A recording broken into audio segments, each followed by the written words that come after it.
Just fresh হয়ে এই এসে ঘরে বসলাম আর মানে খাটে এসে বসলাম আর মাও অলরেডি চলে গেছে আমার ডিনার প্রিপেয়ার করতে করতে একটা দারুণ জিনিস দেখলাম কি সেটা ভাবলাম তোমাদেরকে শেয়ার করি।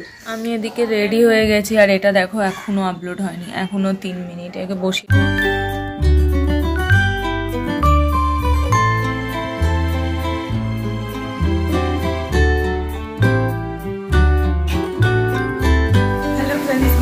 Welcome back to my channel with a new blog. আজ হচ্ছে সোমবার আর ঘড়িতে এখন বাজছে সকাল 8:30। আমি ঘুম থেকে এই সবে উঠলাম। এনিওয়েজ চলো আজকে দিনটা এখন থেকেই শুরু করি আর তোমরা দেখতে থাকো আজকে সারাদিন আমি ঠিক কী করে কাটাই। তো চলো আজকে দিনটা এখন থেকেই শুরু করে দিই। সকাল থেকে শরীরটা লাস্ট 2 দিনের চেয়ে একটু ভালো আছে। তো কেমন আছে পুরো ডিটেল বলবো না, আমার শরীর আবার কোনো আস্থা নেই, যখন তখন বিগড়তে পারে। বাট হ্যাঁ, সকাল থেকে বেশ খানিকটা বেটার আছি, এইটুকুনি বলে ভিডিওটাকে শুরু করতে চাই। তো কিচ্ছু কাজ করিনি সকাল থেকে, সবে উঠে একটুখানি এই যে দেখতে পাচ্ছ খাটে রোদ আসছে, এখানে চুপচাপ বসেছিলাম। কিন্তু আবার দেখলাম চুপচাপ বসে থাকলে হবে না, সেই দেরি হয়ে যাবে। আলটিমেট আমাকে দৌড়াতেই হবে। তাই আলটিমেট দৌড়ানোটা না দৌড়ে যদি একটু ধীরে সুস্থে কাজগুলো করি তাহলে হয়তো সবটা ম্যানেজেবল হবে। তো সেই জন্যই আবার ওই বিছানা থেকে উঠলাম। এবার যে বাকি কাজগুলো আছে সেগুলো ঝটাপট করেই চলো। কাল সারাদিন ভিডিও এডিট করার সময় পাইনি, আর চা খেতে খেতে ভিডিও এডিট করতে বসেছি। আর মানে বসেছিলাম, হয়ে গেছে এডিট। তো এডিট করতে করতে একটা দারুণ জিনিস দেখলাম কি সেটা ভাবলাম তোমাদেরকে শেয়ার করি। এই আমার নেলসটা দেখছো, আর দাঁড়ান দেখাচ্ছি। আর আমার জামার প্রিন্টটা দেখো কতখানি সিমিলার। হ্যাঁ, আমি এডিট করতে করতে দেখছি জামার প্রিন্টার সঙ্গে এই নেলসটা কি সুন্দর, মানে বেশ খানিকটা ম্যাচ করে যাচ্ছে। মনে হচ্ছে যেন আমি ম্যাচ করে করে তোমার আর কি নেলস আর জামাটা পরেছি। বাট এটা অ্যাকচুয়ালি নয়, কিন্তু তোমরা তো জানো। আমি এবারে এরকম অনেকে দেখো, এটার সঙ্গে দেখো, সামনে থেকে না দেখলে তুমি দূর থেকে দেখো, তোমার সিমিলারই মনে হবে, বলতেই পারবে না যে দুটো আলাদা। দেখো একই রকম লাগছে। মানে এবার আমি কালকে হঠাৎ করে মানে এডিট করার পর এখন বসে খেয়াল পড়ছে, এই রে এটা কি পুরো একই রকম লাগছে। মানে প্রথমে আমার তোমাদের যেটা বলেছিলাম, এই নেলসটা আমার একটুও পছন্দ হয়নি, মনে হচ্ছিলো কেন আমি এটা করলাম। আর এখন গিয়ে দেখছি ভীষণ কিউট হয়েছে নেলসটা। অনেক ড্রেস অনেক কিছুর সঙ্গে এত মিষ্টি লাগছে, এত সুন্দরভাবে মিলে যাচ্ছে, যেটা দেখতে খুব ভালো লাগছে। যখন সবাই বলেছে দেখতে ভালো লাগছে স্বাভাবিক, তখন আমার নিজেরও খুব ভালো লেগেছে। আর হয়ে গেছে, এখন 1 মাসের ওপর হয়ে গেল, এখন এটা আমার পছন্দের নখের মধ্যেই একটা হয়ে গেছে। আমি এদিকে রেডি হয়ে গেছি আর এটা দেখো এখনো আপলোড হয়নি, এখনো 3 মিনিট। একে বসিয়ে রেখেই আমি যাই, থেকে থেকে যে কি হয় ভগবান জানে। রোদ উঠেছে বাইরে খুব সুন্দর, কিন্তু কাকু তো আজকে আসবে না, তো সুতরাং আমাকে রিক্সা খুঁজতে হবে। দেখি, আর এই আমি রেডি, চল বেরোই এবার ধীরে ধীরে।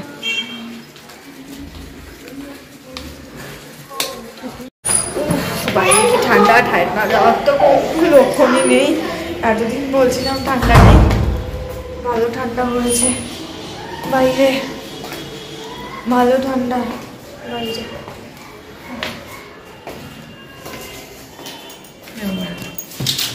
দাঁড়াও,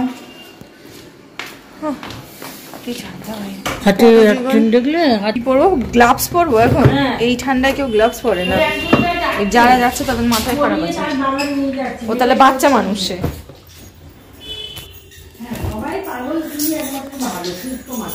এখন নাকি গ্লাভস পরবো।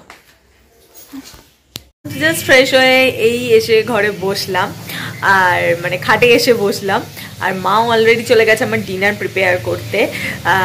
কেন কি মা বলেছে যেহেতু শরীর খারাপ, তাতে কোনো রকম কোনো রুটি না, কোনো রকম কোনো স্যুপ না, মানে ডালের স্যুপ, আমি তো চিকেন স্যুপ খুব একটা খাই না, কোনো রকমের কোনো চিকেন স্যালাড ফ্যালাড এসব কিচ্ছু খাওয়া যাবে না। কিসের মানুষের সুস্থ হবে? ভাত খেলে। একমাত্র উপায় নাকি ভাত, ভাত খেলে নাকি সুস্থ হওয়া যাবে, না হলে আদারওয়াইজ কোনো উপায়ে সুস্থ হওয়া যাবে না। তো সেই কারণে মা কোনো কথাই শুনছে না। মায়ের সঙ্গে বাবাও তাল মিলিয়েছে যে আমাকে ভাতই খেতে হবে।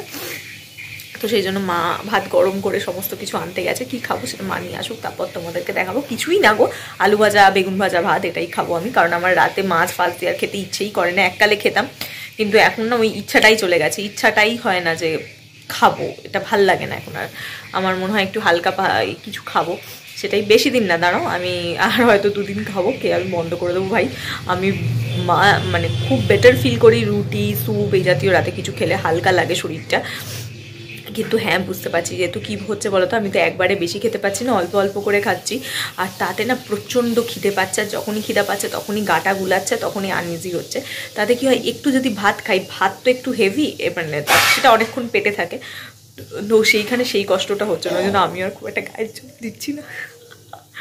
আর পিছনের এই মশারিটাকে ইগনোর করো, কারণ মায়ের অলরেডি বিছানা হয়ে গেছে, এটা মা মশারিও পেছনের দিকটুকুন টাঙিয়ে ফেলেছে, জাস্ট আমি এখানে এসে একটু বসবো, একটু রেস্ট করবো বলে সামনের 2টো পার্ট টাঙাইনি, এই 2টো আমার ডিনারটা হয়ে যাবে। মা বলছে তারপরে চুপটি করে মশারি টাঙিয়ে দেবো 2খানার দিক দিয়ে, ভেতরে গিয়ে চুপ করে শুয়ে টিভি দেখ, ফোন ঘাট, যা করবি করবি, খাটের ভেতর ঢুকে।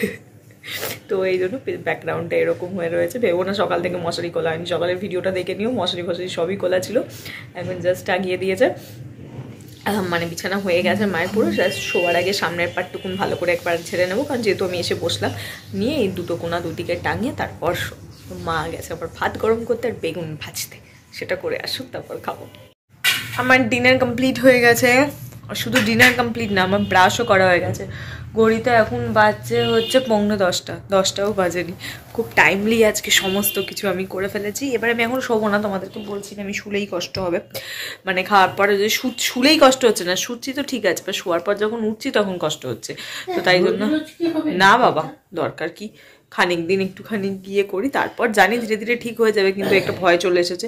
খেয়েছি, এখন আমি কিছুতেই শোবো না, বসে থাকি, ব্রাশও এই জন্য করে ফেললাম, জাস্ট এবার মা এখন খেতে বসেছে, মা খেয়ে নিই।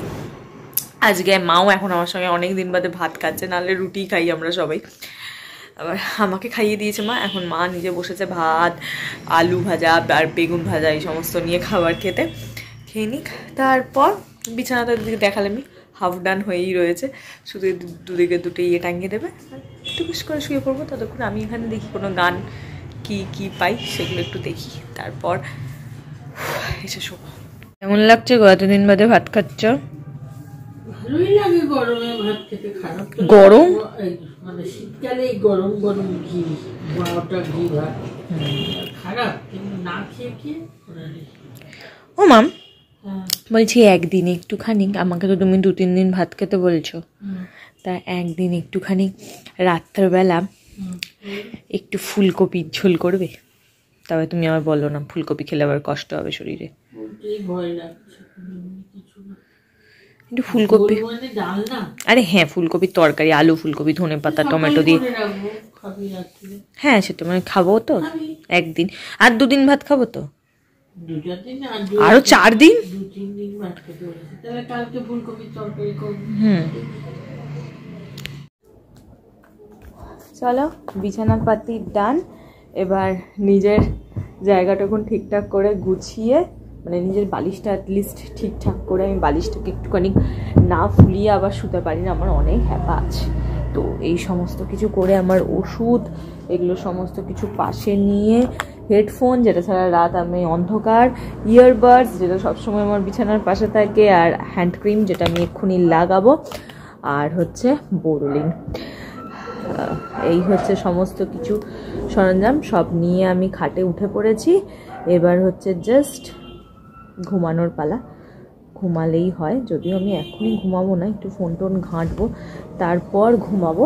তো ভিডিওটা আর লম্বা করবো না, ভিডিওটা আজকে এইটুকুনি রাখলাম। তো ঠাকুরের দয়ায় ইয়েতে আজকে অনেকটা বেটার ফিল করছি, দেখা এরকম মানে ঠিকঠাক আর 2-3 দিন গেলে আমি ফুল একেবারে সুস্থ হয়েই যাব। তো ভগবানের আশীর্বাদ, ভগবানের সব দয়ায় সবটাই এখন ঠিক আছে। তো ভগবানকে ডাকছি যে খুব খুব খুব খুব তাড়াতাড়ি যেন ঠিক করে দেয়, আর 2-3 দিনের মধ্যেই যেন আমি ফুল ফিট হয়ে যেতে পারি। তো সেটাই জন্য ঠাকুরকে ডাকছি, আমি জানি, আমার বিশ্বাস আমি সেটা হয়েও যাব। তো চলো ভিডিওটা যেটুকুনি রাখছি, ভিডিওটা কেমন লাগলো তোমরা জানিও। আর কাল থেকে যদি আমি ঠিকঠাক হয়ে যাই, মানে কাল বা পরশু 2 দিনের পর থেকে তোমরা একদম ফুল অন এনার্জি তোমার ভিডিও দেখতে পাবে, এরকম ঝিমিয়ে পড়া এক জায়গায় বসে থাকা ভিডিও আর নয়। তো চেষ্টা করবো আরও ভালো ভালো কিছু তোমাদেরকে দেখানো। যদি ভালো লাগে প্লিজ লাইক শেয়ার আর সাবস্ক্রাইব করো আমার চ্যানেলটা। তো চলো টাটা বাই বাই, দেখা হচ্ছে কালকে সকাল সকাল একটা নতুন ভিডিওতে তোমাদের সঙ্গে। Bye bye.